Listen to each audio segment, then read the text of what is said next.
What a headshot! What a head! How's it, guys? This is Dayvy, FPL, and welcome back to the Fantasy Premier League video here on my channel. Now in this video, I'll be taking you through my very own team selection for the upcoming Double Game Week 34.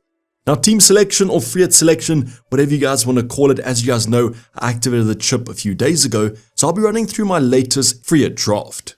Before we go over that, we did still have that Monday night fixture, Chelsea taking on Everton. I'll give you guys the updated rank as I did have a triple up, and whether I'm on a green arrow or a red arrow. But then straight after that, we're jumping into the transfer plan, which is obviously the free hit activation, and I will show you guys my latest free hit draft. So that's what you guys are interested in. Sit back, relax, and let's get straight into it.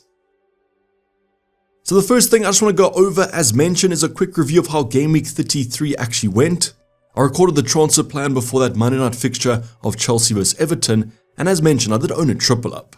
So luckily, Petrovic, Gusto, and Cole Palmer all ended up returning, so finally the defensive double up actually paid off. So thanks to these three Chelsea assets, the Cole Palmer 26 points were absolutely mental, but obviously at 100% ownership, I'm not going to kind of gain much from that. So you literally could have actually blanked in this fixture. But thanks to Gusto and Petrovic and those defensive kind of heroes, we actually had a nice green arrow to 41k. So we're still on that top 10k grind. It gets kind of less and less as we kind of go along game week by game week, but hopefully the free hit activation boosts us up a bit. So overall points now are 82 with a game week rank of 1.3 million, and the overall points are 2051. So let me know in the comments down below, how did game week 33 go for you guys? Was it a red arrow? Was it a green arrow? And where are you guys sitting in the overall ranks? Now I'm going to go over a quick review of how the rest of the team did, but if you guys want to go for more in-depth analysis, go check out my transfer plan. But let's start off on my bench. Now this week we actually got some bench points. It was going to be Garnacho for his 4-pointer, and that was Phil Foden, who didn't start even though it was leaked that he was. So this actually did pay off because Garnacho's 4 points outperformed Saka's 2 points, but who knows what moves I would have made if Foden wasn't leaked to play. But nevertheless, we got those extra 4 points as mentioned, and that was net gained on Saka. Now the rest of our defense and our midfield wasn't too special. Conor Bradley went off injured only for the 1-pointer, and Van Hecke lost their clean sheet to Burnley. Now you guys would have noticed that Dan Burn is sitting on my bench with a massive 6-pointer, and that's because I brought him in instead of Guardiola this week and decided to bench him. So yes, if I brought in Guardiola, I would have benched Van Hecke and played him, and obviously the green arrow would have looked a little bit better. Now midfield department wasn't great either, Mo Salah and Son both blanking. The less we speak about Liverpool as a fan, the better. Now forward department was actually pretty good. Our captain Erling Haaland, pretty popular captain, ended up getting 10 points. You always take those double digits as a Campsy option. Then Darwin ended up blanking, like Salah, not a great performance, but the wildcard Game Week 30 hero of Isaac got a massive 12 points. Now if you guys watch my team selection, you'll know that I was targeting Anthony Gordon as a potential Saka replacement. Imagine if I went for him instead of Foden. But I'm just pretty happy that we managed to get a green arrow. How about your guys' team as mentioned in the comments down below? Was it a green, a red, and where are you guys sitting in the overall ranks, and what's your target for the end of the season? Now the transfer plan is going to be the free hit activation. I activated a few days ago. The price rises haven't been super kind of aggressive, and the fact of the matter is you have so much money in the bank anyways, we didn't really have to catch these price rises and these price drops. But if you guys are struggling with your transfer plan, I know a lot of people are kind of wildcarding next week. If you have 1 free transfer, 2 free transfers, and you have dilemmas, comment them down below on my Discord server, and I'll try and help you guys out. If you guys do want to see what my team looked like before I actually activated the free hit, you can go check out the transfer plan if you guys are kind of deciding whether to activate the chip or not. If you only have a few chips left, I would probably recommend activating it, but if you guys do have most of the double game week players, you might be able to hold it for another rainy day. But let's go on to the latest free hit draft. There's some big news coming up, and that's the Liverpool lineup in a few hours time. Liverpool taking on Atalanta in the Europa League, and that game might give us a lot of information, but it might not also. I think whatever side of the kind of fence you're sitting on, let's for example say Trent starts, you want Trent, you're going to say now that he started the game he's got the match fitness, but if he gets the majority of minutes, you might also be on the side that says he's going to be benched. Same with the Jota. Is Jota being benched actually good for his minutes? I think it depends on what side of the fence you're sitting on. All I will say though is, for example, let's just say that Salah gets 90 minutes or Darwin gets 90 minutes. That might be a clear indication there might be some rotation on the weekend.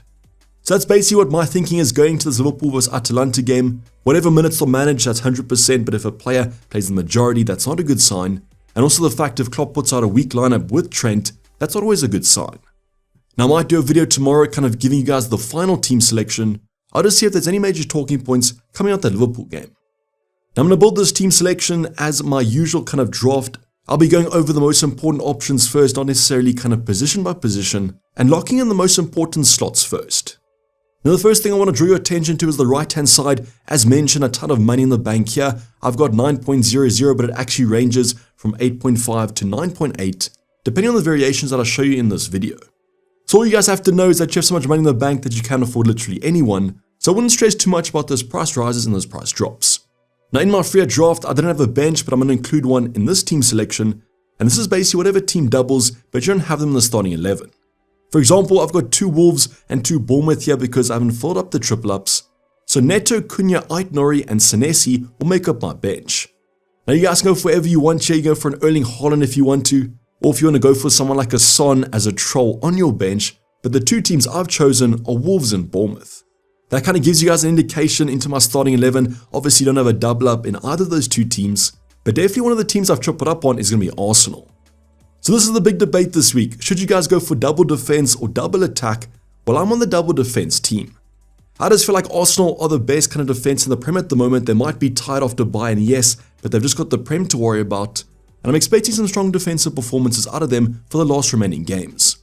Also feel like there's a debate to go for. Yes, their attack might be quite maverick. You could go for an Havertz, an Odegaard. That double up looks super nice. But I feel like the replacement defenders aren't that great, to be honest. So the 2 selections I've gone for, I've gone a little bit cold on a Ben White. However, I am still tempted by him. But the 2 defenders I've gone for are Saliba and Gabriel, as I feel like they're the most nailed defenders. Now by the Game Week 34 deadline, I'm pretty sure that Ben White will replace Saliba. I'm just a bit worried now that all the defenders are back fit that there might be some rotation. I feel like the centre backs though won't be rotated, and that's why Saliba and Gabriel are going to be in my team selection. So that then leaves one spot for the attackers, and I think Saka has to be the one to go for. Yes, his attacking numbers haven't been great over the prior game weeks, but I still back him for a good performance. If you guys do want to go Maverick, Havertz definitely has the better kind of attacking output at the moment, but just beware of that effective ownership. So once again, I'm going for the double up in the Arsenal defense at the moment. I believe they're the best defense in the Prem, and if I was to go for 2 attackers, I don't really like any of the other defenders. Now let's go to the second most important team, and that's Liverpool. Now I'm going to give my kind of estimations of the players I want to go for, and therefore might be quite conservative. Now after tonight, we will be able to see, do I go for someone like a Luis Diaz, a Jota, or a Darwin Núñez? And is a Trent actually back to full fitness? Now the one no-brainer is going to be Mo Salah, Fulham and Everton as the captain. For me, it's not a decision, and that's why the Campsy armband's gone straight on him. Now yes, if Salah does get 90 minutes tonight, which I don't expect, we could see some rotation on the weekend, but I doubt it. So Salah's the no-brainer pick, but the other 2 are where some decisions need to be made. So let's go on to the defensive option. Now if you guys saw my first draft, I had Trent here. I was quite bullish on those performances, but I've gotten a little bit cold, and that's why I'm on Robertson at the moment. I just thought that Andy Robertson looked pretty decent on the weekend, even though Crystal Palace did beat Liverpool. I'm not expecting a clean sheet against Fulham anyways. I just feel like you have to go for the high upside of the more attacking option, but between Robertson and Van Dijk, it might actually be quite close. My thought about what might happen here is that Robertson plays both games at left back, Trent might play one game, and then Gomez at right back for the potential second, or vice versa. So for me, Andy Robertson might be slightly more nailed, but Liverpool do have 4 away games in the next 4 fixtures, and then for the whole team might actually be rotated. But you guys can let me know your thoughts in the comments down below. Let's see what happens tonight. If Trent looks good, plays about 60 minutes, I actually prefer if he starts than if he comes off the bench. As coming straight back from injury, I want to see that he can play about 60 minutes. Now Van Dijk also might be kind of a reliable option on those set pieces, always loves a header. So let's see where I land up by Game Week 34's deadline. Now the third Liverpool option is definitely going to be an attacking one. As you guys can see, I've already got my back 3. And my favorite option at the moment is Luis Diaz. And this is because of his attacking numbers as well as his kind of expected minutes. I do expect more minutes on the left wing than someone like a Darwin Núñez up front. And as mentioned, great attacking numbers at the moment. But once again, sorry to say this all the time, let's see what happens tonight. I do expect Luis Diaz to potentially start this game but come off early. And he actually is quite a fitness monster. So if you guys are on a free hit, I would definitely recommend going for the best 3 Arsenal that you think, and then the next 3 Liverpool options that you think are the best as well. And that's going to make up more than half your free hit team. Now some other no-brainers I think is someone like an Eze in the midfield department. West Ham, Newcastle at home, 2 home games. Yes, Crystal Palace's attack isn't that great, but with penalties, I believe Eze is an absolute baller. Another option like that is going to be Dom Solanke. 2 away games though, not that great, but I expect Bournemouth to actually do pretty well from an attacking point of view. So these two assets, I've seen some teams with no Solanke, I don't really understand it. He's one of the mainstays in my free hit drafts. Now the next selection, I'm actually going to go to our goalkeeper because there's a few goalkeepers you can go for. Generally not the most high upside kind of position in the team, but I feel like Henderson might actually do a pretty decent job. So 2 home games, yes, their clean sheets might not be there, but kind of any double game week team, where are they going to be? I definitely back Henderson over someone like a Jose Sarr or a Pickford. So yes, that final Crystal Palace spot is kind of going away, but I don't really mind a defensive punt on them at all. So that therefore leaves 2 positions, a forward and a midfielder. Now there's a few variations that you guys can go for. The one I had in my first draft was Elise as well as McBurney, and I actually really like this combination at the moment. Yes, McBurney might not be the most nailed option in the world, but I do believe he's the penalty taker. And you guys know my opinion on Elise, I think he's an absolute gem. So for me, kind of the Elise pick is the one that's tempting me, and therefore kind of a forward spot is going to have to be filled by either McBurney or Cunha, and I just edge the Sheffield United fixtures at the moment. Now this position could actually be changed. I could go more template to what the current free hit is looking like, and that's going to be Diaz in the midfield department as well as Mateta in the forward department. So basically switching the positions and the teams. So as mentioned, this is definitely the more kind of template option that I have seen over on Twitter, and I think this combination has the better expected minutes. I just really like Elise as mentioned, and I do believe McBurney is going under the radar, as much as Sheffield United attackers can actually go. But you guys let me know in the comments down below, which combination do you guys prefer? Do you think I should go for the double up and attack for Arsenal versus defense? And you guys can actually post your own free hit drafts in the comments down below.